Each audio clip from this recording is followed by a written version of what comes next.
Good morning বন্ধুরা, আশা করি তোমরা সবাই অনেক ভালো আছো। আমিও ভালো আছি।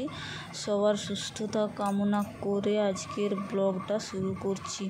তো তোমরা দেখতেই পাচ্ছ ওয়েদারটা খুব সুন্দর, কখনো বৃষ্টি আবার কখনো রোদ্দুর হচ্ছে। আর এমন বর্ষাকাল এইভাবে পড়ে গেছে সব দিকেই। আর এই দেখো, এখানে আমার বেটু বলছে, মা আমি এখানে দাঁড়াচ্ছি, তুমি আমাকে ছবি তুলে দাও, ভিডিও বানিয়ে দাও। আমি যেখানেই যাই ও আমার পেছন দিকে চলে আসে।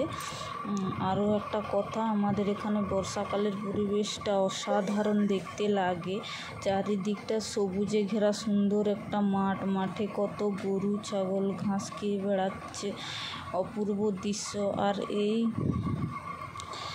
দৃশ্য একমাত্র গ্রামেই দেখতে পাওয়া যায়। আর এই দেখো, বলতে না বলতেই বৃষ্টি আরম্ভ।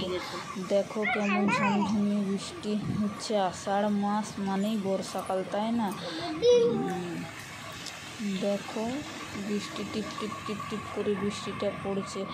আর এই দিকে কল আসতে বেটু আর আমি বেরিয়ে পড়লাম পার্সেল আনতে। হঠাৎ কেন পার্সেল আসলো বুঝতে পারলাম না গো।